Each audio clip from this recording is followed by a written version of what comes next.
Assalamualaikum warahmatullahi wabarakatuh. Halo teman-teman, perkenalkan saya Dila Nurnaili dengan ujung NIM 115. Kali ini kita akan membahas tentang pendidikan kewarganegaraan MISD.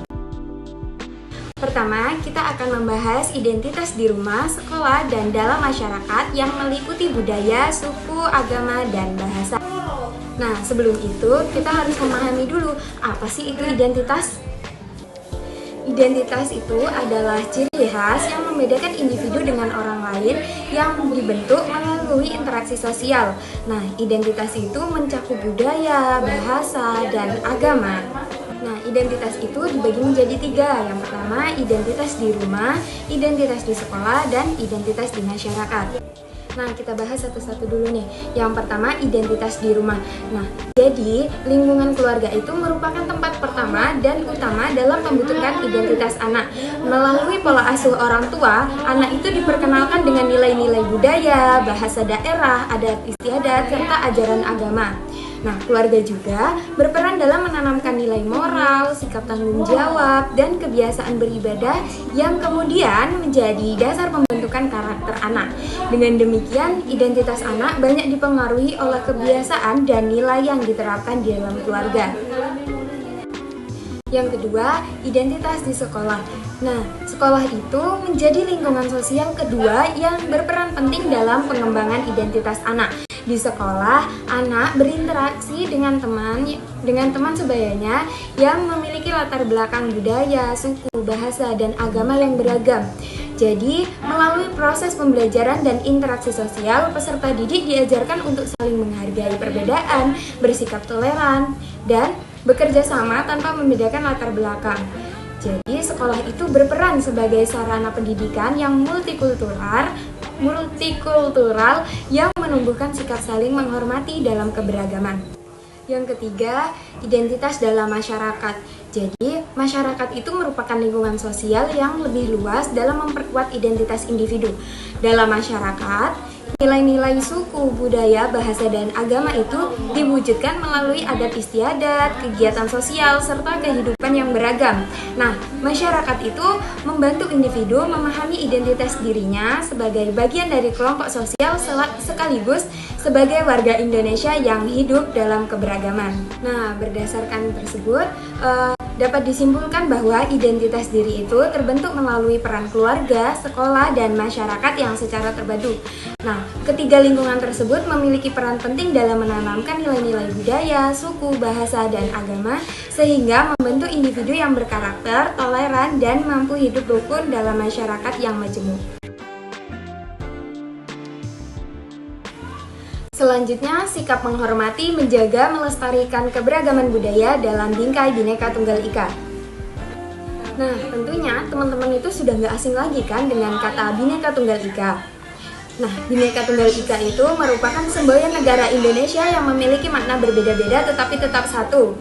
Nah, semboyan ini menegaskan bahwa keberagaman suku, budaya, bahasa, dan agama itu merupakan kenyataan sosial yang tidak dapat dipisahkan dari kehidupan bangsa Indonesia. Namun, tetap harus disatukan dalam satu identitas nasional. Nah, untuk mewujudkan semboyan tersebut, rakyat Indonesia itu harus memiliki sikap menghormati, menjaga, dan melestarikan keberagaman budaya yang ada di Indonesia. Nah, kita bahas satu persatu dulu nih. Yang pertama, sikap menghormati keberagaman budaya. Sikap menghormati keberagaman budaya itu adalah perilaku menerima dan menghargai perbedaan budaya tanpa merendahkan atau memaksakan pandangan pribadi kepada orang lain. Nah, sikap ini tercermin dalam toleransi, saling menghormati adat istiadat, serta menjaga hubungan sosial yang harmonis di tengah perbedaan. Yang kedua, menjaga keberagaman budaya. Nah, menjaga keberagaman budaya itu berarti mempertahankan nilai-nilai budaya agar tetap hidup dan berkembang dalam masyarakat. Upaya ini dilakukan dengan menghargai budaya lokal, menggunakan bahasa persatuan, serta mendukung pendidikan multikultural sebagai sarana memperkuat persatuan bangsa. Yang terakhir, melestarikan keberagaman budaya. Nah, melestarikan keberagaman budaya itu merupakan usaha sadar untuk mewariskan budaya kepada generasi berikutnya agar tidak punah. Pelestarian budaya dilakukan melalui pelindungan warisan budaya, pengenalan budaya sejak dini, serta pengintegrasian nilai-nilai budaya dalam kehidupan sehari-hari. Nah, dengan demikian, sikap menghormati, menjaga, dan melestarikan keberagaman budaya dalam Bhinneka Tunggal Ika itu menjadi dasar penting dalam membangun persatuan, memperkuat identitas bangsa, dan menciptakan kehidupan masyarakat yang rukun dan harmonis. Selanjutnya, karakteristik lingkungan rumah dan sekolah sebagai bagian NKRI dan sikap menjaganya.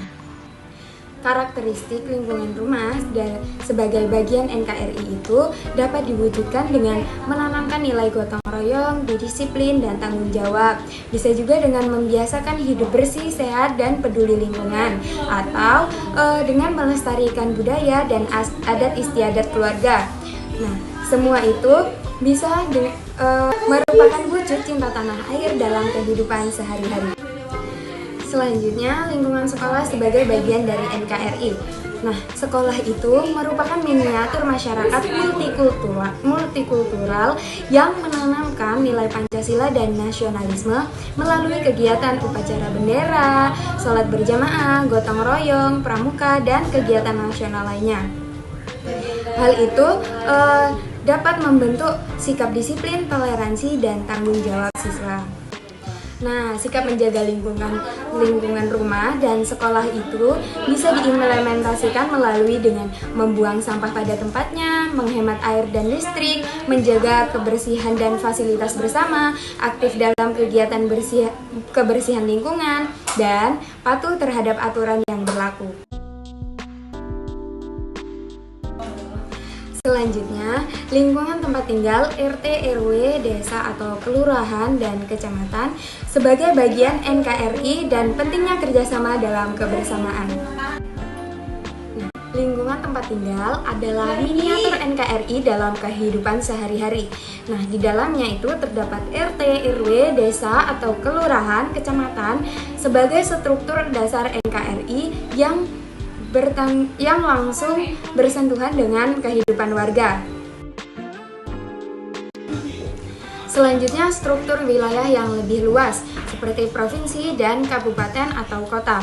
Nah, sebagai bagian NKRI dan perilaku gotong royong untuk menjaga persatuan yang dipahami sebagai wujud bela negara.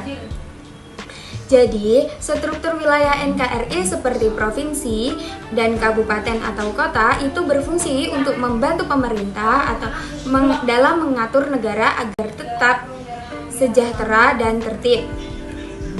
Nah, provinsi itu sendiri adalah wilayah besar yang dipimpin oleh gubernur untuk mengatur beberapa kabupaten atau kota.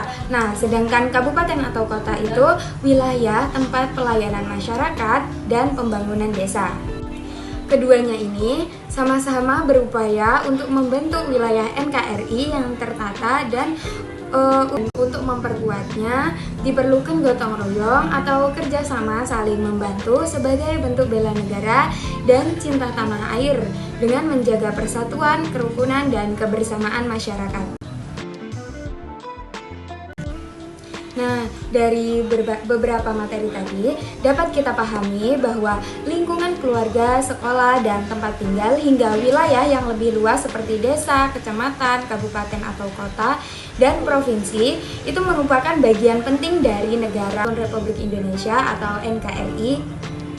Nah, setiap lingkungan itu memiliki peran dalam membentuk karakter warga Indonesia yang cinta tanah air, berdisiplin, dan bertanggung jawab. Nilai-nilai kebangsaan seperti gotong royong, toleransi, kerjasama, dan saling menghargai keberagaman itu perlu ditanamkan sejak dini melalui kehidupan sehari-hari di rumah dan di sekolah. Keberagaman suku, budaya, bahasa, dan agama itu bukan menjadi penghalang, melainkan menjadi kekuatan untuk mempererat persatuan bangsa. Dengan menjaga lingkungan, mematuhi aturan, dan aktif bekerja sama dalam masyarakat, setiap warga negara telah berkontribusi dalam menjaga peraturan, ketertiban, dan keutuhan NKRI. Oleh karena itu, kesadaran dan peran aktif seluruh masyarakat sangat diperlukan untuk mewujudkan kehidupan yang rukun, damai, dan berkarakter kebangsaan. Nah, sekian dari saya akhiri. Assalamualaikum warahmatullahi wabarakatuh.